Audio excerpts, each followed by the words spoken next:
اعوذ باللہ من الشیطان الرجیم بسم اللہ الرحمن الرحیم جی انجینئر اویس دورانی قرآنی لیکچر کے سلسلے میں پچھلی دفعہ میں نے انسانی فطرت کا جو غلط نظریہ ہے جو اتنا زیادہ یونیورسلی جو ہے تو ایک ٹروتھ بنا ہوا ہے انسانی دنیا میں، صرف انسانی کامن مین کے نہیں بلکہ بڑے بڑے انٹلیکچوئلس جو ہے تو اس کو ایک حقیقت تسلیم کرتے ہیں. ٹھیک ہے جی، اس پہ تھوڑی سی بات کی تھی. آج ذرا میں تھوڑا ڈیٹیل میں، کیونکہ اور چیزیں میرے سامنے آئی ہیں تو میں چاہتا ہوں کہ آپ لوگوں کو بھی ان میں جو ہے تو دیکھا ہے جو میں نے اوروں کو بھی دکھلا دوں. تو وہ قرآن بائنڈ کرتا ہے بندے کو کہ جو کچھ آپ نے قرآن سے سیکھا ہے وہ لوگوں کے ساتھ شیئر کریں. تو آج میں وہ شیئر کروں گا. یہ آیا ہے قرآن کی 30/30. فطرت اللہ ہلتی فطر ناس علیہ. جی، فطرت کا غلط تصور علمی سطح پر دنیا بھر میں فطرت کے متعلق جو پایا جانے والا تصور ہے، قرآن اس کی تردید کر رہا ہے. یہ ہے قرآن کی سچائی. یہ ہے وہ چیز جو انسان کو جو ہے تو انسان کنونس ہو جاتا ہے کہ یہ باتیں واقعی جو ہے تو یہ کسی سپرا وزڈم کی طرف سے یہ کتاب ہے. قرآن جو ہے حیرت میں انسان ہو جاتا ہے. جی، اس سے مقصود جو ہے نا ہیومن نیچر لیا جاتا ہے. انسانی فطرت سے ہیومن نیچر کہتے ہیں. آج کی دنیا میں ہر قوم، ملک اور عام طبقے میں نہیں بلکہ بلند پایہ فلاسفرز، دانشوران، ان سب کے ہاں انسانی فطرت کا کانسیپٹ موجود ہے. اور یہ کانسیپٹ جو ہے مسلسل 2500 سال سے چلا آ رہا ہے. یہ گریک فلاسفرز نے اس کی ابتدا کی. ہر ایک نے غور نہیں کیا بلکہ اسی مفروضے پر جو ہے بات کا آغاز کیا. ان کو تو چھوڑی، انہوں نے یہ جھوٹی روایت رسول کریم صلی اللہ علیہ وسلم کی طرف بھی منسوب کر دی کہ اسلام دین فطرت ہے، ہر بچہ فطرت پر پیدا ہوتا ہے، یعنی اسلام پر. یہ اس کے ماں باپ اسے یہودی اور نصرانی بنا دیتے ہیں. اگر اس کی حالت پر چھوڑ دیا جائے تو وہ جو کچھ بھی بنے گا اسلام ہوگا. پھر روایات اس کے ثبوت میں پیش کر دی جاتی ہیں. آئے ہم اس کا تھوڑا انالیسس کرتے ہیں. اب خارجی کائنات میں فطرت کا مفہوم ٹھوس اور غیر متبادل ہے. جتنی بھی خارجی کائنات میں یہ فطرت موجود ہے. پانی کی فطرت یہ ہے کہ اگر اسے اعلی حالی چھوڑ دیا جائے تو نشیب کی طرف بہتا ہے، خاص درجہ حرارت پر آ کر بھاپ بن جاتا ہے اور ایک خاص درجہ حرارت پر سولیڈیفائی ہو جاتا ہے، ٹھوس بن جاتا ہے. پانی جہاں بھی ہے یہ اس کی فطرت ہے. بکری کی فطرت یہ ہے کہ وہ گھاس کھاتی ہے، گوشت کبھی نہیں کھائے گی. 10,000 سال پہلے بھی اور آج بھی اس کی یہ فطرت ہے اور ہمیشہ یہ رہے گی. شیر کی فطرت یہ ہے کہ وہ گوشت کھاتا ہے، سبزی نہیں کھاتا. آگ کی فطرت یہ ہے کہ حرارت پہنچاتی ہے. یعنی فطرت کسی شے کی وہ خصوصیت جو انچینجبل ہو، امیوٹیبل ہو، غیر متبدل ہو، تبدیل نہ ہو سکے. بکری اور شیر جو ذی حیات ہے وہ بھی اپنی فطرت کو نہیں بدل سکتی. غیر ذی حیات وغیرہ کو تو چھوڑ دیں تو فطرت کی خصوصیت یہ ٹھہری کہ وہ کسی شکل میں بدلتی نہیں. تو کیا انسان کی بھی کوئی فطرت ہے؟ کہا جائے کہ انسان پر خارجی اثرات سے اس کی فطرت بدل جاتی ہے. تو جو بدل جائے تو فطرت کیسے ہوئی؟ فطرت تو بنیادی طور پر وہ شے ہے جو تبدیل نہ ہو سکے. تو پہلی قدم پر ان کا یہ مسلمہ جو ہے، یہ اسٹیبلش جو بنایا ہوا تھا انہوں نے، یہ فلسفہ، وہ تو نلیفائی ہو گیا، ختم ہو گیا. پھر فطرت وہ ہے جو اس نوع کے ہر فرد کے اندر یکساں ہے. یہاں تو دو انسان یکساں نہیں ہوتے تو انسانی فطرت پھر کیا ہوئی؟ وہ تو ہر انسان میں یکساں ہونی چاہیے نا. یہی نہیں بلکہ انگوٹھے کے نشان دو افراد میں ایک جیسے نہیں ملتے یار. اس ایک نقطے پر عقل محو حیرت ہے. خواہ سے لاکھوں ہزاروں سال ہوئے، اسی وقت سے آج تک کوئی دو انسان ایسے نہیں ہیں جن کے انگوٹھوں کی لکیریں ایک جیسی. حیرت ہی حیرت. اتنے لامحدود ڈیزائن. اور اب تو کہا جا رہا ہے کہ کوئی دو انسان ایسے نہیں جن کی ناک ایک جیسی. کبھی کبھار تو جڑواں بچے ماں کے لیے مصیبت بن جاتے ہیں تو گلوں میں مختلف من کا ڈالتی ہے تاکہ پہچانے جا سکے. اگر سارے انسانوں کے چہرے یکساں ہوتے تو انسانوں پر کیا بیتی، ذرا سوچیں. کیا دو افراد ایسے ہیں جن کی خصوصیت بالکل یکساں ہو؟ کیا ہر بکری کے اندر دوسری بکری کی طرف فطرت ہوتی ہے؟ دو انسان بھی اس قسم کی یکساں نہیں ہوتے. پھر انسانی فطرت کیا ہے؟ یہ تو غیر متبدل امیوٹیبل خصوصیت کو کہتے ہیں. اور پہلے ہی قدم یہ کہ خارجی اثرات سے بدل جاتی ہے، تو یہ مسلم ادھر ہی جو ہے تو نلیفائی ہو گیا، باطل ہو گیا۔ دوسری خصوصیت فطرت کی یہ کہ وہ اس نوع کا ہر فرد میں یکساں ہوتی ہے، ہر بکری کے اندر دوسری بکری جیسی فطرت ہوتی ہے۔ ہمیں تو کوئی دو انسان بھی ایسے نظر نہیں آتے جن کے اندر کی ذہنیت نفسیات ایک جیسی ہوں۔ تو انسانی فطرت کیا ہوئی کہ جی اگر ان کو پیدا ہوتے ہی چھوڑ دیا جائے، کہا یہ کہہ رہے ہیں کہ اور خارجی اثرات اس پر نہ ہوں تو فطرت پر چلتا ہے۔ سب سے پہلے تجربہ جو اس نے کیا وہ اکبر بادشاہ نے کیا تھا اس پہ، مگر یہ ابھی اسی صدی میں انڈیا کی تقسیم سے ڈویژن سے پہلے یو پی میں ان کو ایک لڑکا جنگل میں ملا، شاید پہلی دن اسے بھیڑی اٹھا کر لے گئے تھے۔ اس بچے کو ان بھیڑیوں نے اپنے طور پہ پالا پوسا، وہ 6 سال کا ایک بڑے ڈاکٹر کو ملا، گویا یہ ایک انسان تھا، اس پر انسانوں کے خارجی اثرات نہیں ہوئے تھے۔ اسے تو انسانی فطرت پر ہونا چاہیے بقول ان کے، لیکن وہ بالکل بھیڑیے تھا، ہاتھوں پہ چلتا تھا جیسے جس چاروں ٹانگوں پہ جانور چلتا ہے، بول نہیں سکتا تھا، ہاتھوں سے نہیں کھاتا تھا، اس طرح منہ سے ہی وہی کچھ کھاتا تھا جو بھیڑی کھاتے۔ انسان کا بچہ جس پر خارجی انسانوں کے ساتھ نہیں ہوتے وہ یہ بن گیا تھا، تو وہ تو انسان ہی نہیں رہا۔ یہ ہے انسانی فطرت کا یہ تصور فلاسفرز نے پیدا کیا۔ سب سے پہلے یہ گریک فلاسفرز نے مس گائیڈ کیا پورے لوگوں کو۔ ارسطو غلامی کے جواز میں یہ کہتے تھے کہ بعض انسان فطرتاً غلام پیدا ہوتے ہیں، اگر ان کو آزاد کر دیا جائے تو ان کی فطرت کے خلاف ہوگا اور وہ تکلیف میں رہیں گے، جیسے ٹیڑھے پاؤں والے کو سیدھی جوتی پہنا دو، یا جیسے مچھلی پانی سے باہر خوش نہیں رہ سکتی۔ اس کے پاس 20 غلام تھے اور وہ 20 دلائل دیتا تھا ان کی جسٹیفیکیشن کے لیے۔ اس طرح سے اس نے ایک گروہ بنا لیا، یہ ایکسپلائٹیشن کرنے والے تھے، غلبہ حاصل کرنے والے اکٹھے ہو گئے۔ اس طرح سے یہ جسٹیفیکیشن کہ ہم نے ان کو غلام نہیں بنایا بلکہ فطرتاً ایسے ہیں، یہ ہے بات جی۔ وہیں سے ہندوستان میں یہ تصور آیا، انسانوں کو ذات و ورنوں میں تقسیم کیا، شودر، ویش، کھچری، برہمن۔ شودر کا کام یہ ہے کہ معاشرے میں تمام ذلیل اور پس کام کرے، اور وہ سڑک پر چل ہی نہیں سکتا جس پر یہ بڑے ورنوں والے چلتے ہیں، وہ چاول کھا نہیں سکتا جو برہمن کھاتے ہیں، اس اونچی ذات والے کے کنویں سے پانی بھی نہیں پی سکتے۔ شادی کو تو آئینی طور پر جو ہے کرائم قرار دیا گیا۔ آرگومنٹ کیا دیتے ہیں کہ ہم نے نہیں کیا بلکہ یہ تو خدا نے پیدا اس طرح سے کیا۔ شود اور برہما کے پاؤں سے پیدا ہوئے، ویش جو ہے بنیے پیڑ سے، اور کھچری بازوں سے، اور برہمن اس کے سر سے پیدا ہوئے۔ یہ ٹھیک ہے، انسانی فطرت کا تصور ہی قرآن کے خلاف ہے۔ یہ تصور اس بنیاد پر کہ دوسرے انسانوں کو مغلوب اور محتاج رکھا جائے، اس لیے دھرم کی بنا پر ورنوں کا تصور آیا۔ قرآن کیسے اس قسم کی ایکسپلائٹیٹو اور کرمینل تصور کو درست قرار دے سکتا ہے؟ وہ تو یہ اعلان کر رہا ہے یار، وَلَقَدْ كَرَّمْنَا بَنِي آدم، 17/70، تمام انسانی بچے یکساں طور پر واجب التکریم ہے۔ اگلی چیز کی فطرت بدل نہیں سکتی، کیا غلط ہے؟ دیکھیں یہ قرآن کیا کہہ رہا ہے، اِنَّا هَدَيْنَاهُ السَّبِيلَ اِمَّا شَاكِرًا وَإِمَّا كَفُورًا، 76/3، دونوں راستے بتا دی۔ اب اختیار ان کا ہے کہ مرضی سے جس پر چلنا چاہیں، اس کی کوئی فطرت نہیں۔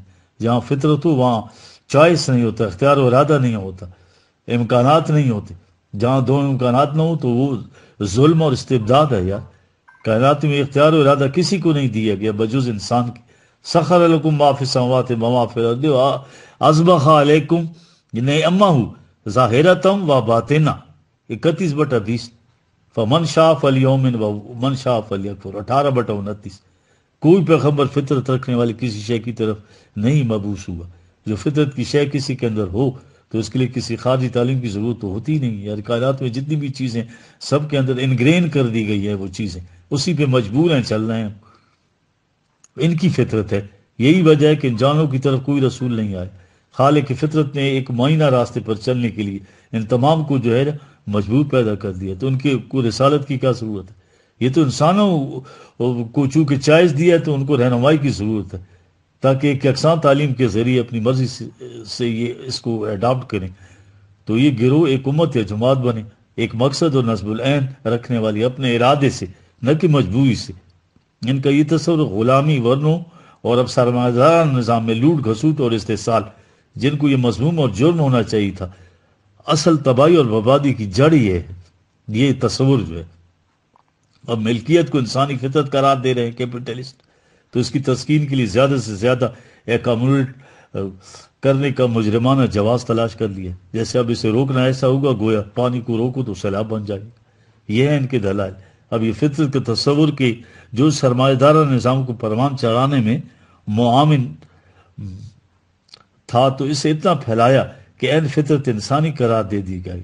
یہ ذاتی ملکیت میں چیزیں کٹھی یعنی سیلف پوزیشن کو انسانی فطرت قرار دے دیا۔ قرآن بھلا اس نظریے کی کیسے تائید کر سکتا ہے یار، جو کسی شے پر ملکیت کو جرم قرار دیتا ہے؟ جو محنت کی استعداد کے باوجود قرآن جو ہے محنت سے روٹی نہ کمائے وہ اسے انسانوں کی صف میں شامل نہیں کرتا یار۔ لیس للانسان الا ما سعی یار 53/39 سے ترجمہ میں یہ کہتا ہوں کہ جو محنت نہیں کرتا انسان ہی نہیں ہوتا۔ یہ بھی ایک ترجمہ ہے اس کا۔ اس اعلان نے تو سرمایہ داری لوٹ گھسوٹ کے جتنے یہ مجرمانہ کانسیپٹس تھے ان کو ختم کر دیا۔ قرآن تو ایک طرف رہا، زمانہ نزول عربی میں بھی فطرت کا لفظ ان معنوں میں کہیں بھی نہیں ہے۔ عرب جو اس قدر حریت پسند اور آزاد منش قوم تھی یار، وہ کبھی بھی کسی کی محکوم نہیں رہی، تو فطرت کا مجبور تصور ان کے ہاں کیسے آ سکتا تھا؟ اس زبان میں یہ لفظ ان کے معنی میں استعمال ہی نہیں ہوا۔ قرآن نے پیدائش کے لیے 2 لفظ استعمال کیے، یاد رکھے، فطرہ اور خلقہ، یعنی عدم سے وجود میں لانا فطرہ ہے۔ فاطر السماوات والارض 35/1۔ یہ سلسلہ کائنات جو ہے شروع سے ایسا نہیں تھا، بلکہ وہ اسے عدم سے وجود میں لایا، پھر اس میٹیریل کو مختلف توازن اور پیمانوں سے خلقہ، نئی نئی چیزیں پیدا کرتے جائے۔ یہ خالق کا وہ ہے، صفت ہے۔ یہ فطرہ انسان نہیں کر سکتا، اس نے اپنے آپ کو آسن الخالقین کہا ہے 23/14، یعنی آسن الفاترین کہیں نہیں کہا۔ اور خالق انسان ہو سکتے ہیں، حیوان تو نہیں۔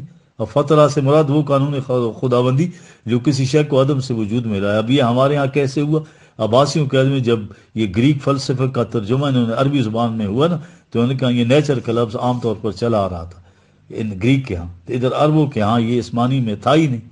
معلوم نہیں کس طرح سے اس کا ترجمہ فطرت کر دیا گیا، اور یہ لفظ پہلی دفعہ یہ جتنی بھی آپ کی یہ ٹرانسلیٹڈ کتابیں ہیں ان میں ملتا ہے، جو یونانی گریک فلسفے کے عربی میں ترجمے پر آئیں۔ اس تصور سے تو قرآن کی ساری تعلیم جو ہے وہ دھڑام سے گر جاتی ہے۔ پھر اس ترجمے کو عربی سند دے دی گئی۔ یہ سوچا تک نہیں کہ قرآن کا تصور تو اس گریک تصور کے بالکل خلاف ہے۔ اس فطرت کی یونانی مفہوم سے تو قرآن کی بنیادی تعلیم تک ختم ہو جائے گی۔ کہا گیا کہ اسلام دین فطرت ہے، ہر انسان فطرت اور پیدا ہو کر اگر انسانی اثرات نہ ہو تو جس حالت میں ہو تو اسلام کی حالت ہوتی ہے۔ ابھی تو اس پیچھے بھیڑی والے بچے کی مثال میں سامنے لایا ہوں، اگر اسے تعلیم نہ ملے نہ تربیت تو کیا بنے گا؟ وہی بھیڑیا۔ اب یہ تو فکر انسانی کی غلطی ہے کہ اگر یونانی فلسفہ نے نہیں سوچا تھا مگر انہوں نے اسے عین دین بنا دیا۔ 1000 برس سے اسے دہرا رہے ہیں، تا سریا میر ابد دیوار کچ۔ ٹھیک ہے جی، اسی طرح اب چل رہا ہے سلسلہ سارا۔ اب انسان کی فطرت جو ہے وہ اللہ کی فطرت کا تصور انہوں نے یہ خیشتیاول غلط رکھی، یعنی اسلام کو دین فطرت کہا، انسان فطرت پر پیدا ہوتا ہے کہا، اور انسان کو اللہ نے اپنی فطرت پر پیدا کیا ہے، تو اللہ کی بھی فطرت ہوتی ہے، جو بن گیا سو بن گیا۔ یعنی بچے کو ویسے ہی چھوڑ دیا جائے تو اسلام پر، اور بڑا کو جو خصوصیات آئیں گی تو اللہ کی فطرت ہوگی، یعنی اللہ ویسے ہی ہوگا جیسے یہ سارے فلاسفر محدث علماء پکارتے چلے آ رہے ہیں کہ انسان کو اللہ کی فطرت پر پیدا کیا۔ وہی کی تعلیم کے بغیر انسان کی حالت ذات دیکھیے آپ قرآن کیا بتا رہا ہے انسان کی، یہ فطرت اس کے ساتھ ملا رہے ہیں معاذ اللہ۔ یہودیوں نے کہا تھا کہ اللہ نے انسان کو اپنی شکل پر پیدا کیا، یہ ان سے بھی آگے بڑھ کر کہا کہ اللہ نے انسان کو اپنی فطرت پر پیدا کیا۔ اللہ نے قرآن میں انسان کو اگر اللہ حال ہی چھوڑ دیا جائے تو کیا بنے گا؟ دیکھیں ان الانسان لظلوم کفار، ٹھیک ہے، یہ 14/34، ٹھیک۔ وکان الانسان کفورا 17/67، وہو خصیم مبین 16/4، وکان الانسان اکثر شیء جدلا، ٹھیک ہے، 18/54، وکان الانسان عجولا 17/11، وکان الانسان کتورا بخیل تنگ نظر، ان الانسان خلق ہلوا لالچی ایسا کہ پیٹ ہی نہ بھرے، ان الانسان لربی لکنوت 100/6، ٹھیک ہے، انہو کان ظلوما جہولا 33/72۔ یہ اللہ جو ہے الانسان، وہی سے الانسان سے مراد وہ جو وہی سے محروم ہو، یہ یاد رکھیں، یہ پراپر ناؤن ہے۔ اگر انسان اللہ کی فطرت پر پیدا ہوا تو پھر اندازہ لگیے انسان جو وہی سے محروم ہو تو کیا یہ اللہ ہو سکتا ہے؟ اللہ کی صفات یہ ہیں الانسان وہ جو وہی سے محروم ہو جی، اس کے بارے میں قرآن یہ بتا رہا ہے. اب سنیے قرآن آگے کیا کہ انسان جو ہے بھائی کے بغیر کیوں ایسا ہے. یہ اللہ نے جو کچھ کہا انسان کے بارے میں ایسا کیوں ہے؟ اس لیے کہ اس میں 9/10 حصہ حیوان کا ہے. پہلے جرسوں میں سے لے کے آخری منزل تک ایک قدم پیچھے تک اس میں ایک اور حیوانی، اور اس میں اور حیوانی بچے میں کوئی فرق نہیں ہوتا. رحم مادر ہی میں نہیں بلکہ اولین لائف سیل تھا، وہ جو ہے فطرہ سے اللہ نے پیدا کیا، اور وہاں سے زندگی جن مراحل سے گزری اس میں سارے ذی حیات انہی مراحل میں سے گزرتے چلے آئے، اور ایوولوشن سے آہستہ آہستہ منازل طے کر کے انسان یہاں تک پہنچا ہے، اور ہر منزل کو پچھلی منزل سے زیادہ متناسب اور حسین بنا دیا گیا، اور جتنے بھی حیز و زوائد تھے وہ الگ ہوتے گئے. الباری سے مراد یہ ہے. اس کے بعد المصور خاص شکل میں لے آئے اسے، ہاں، اور ترتیب یہ ہے واللہ الخالق الباری المصور لہ الاسماء الحسنی 59/24.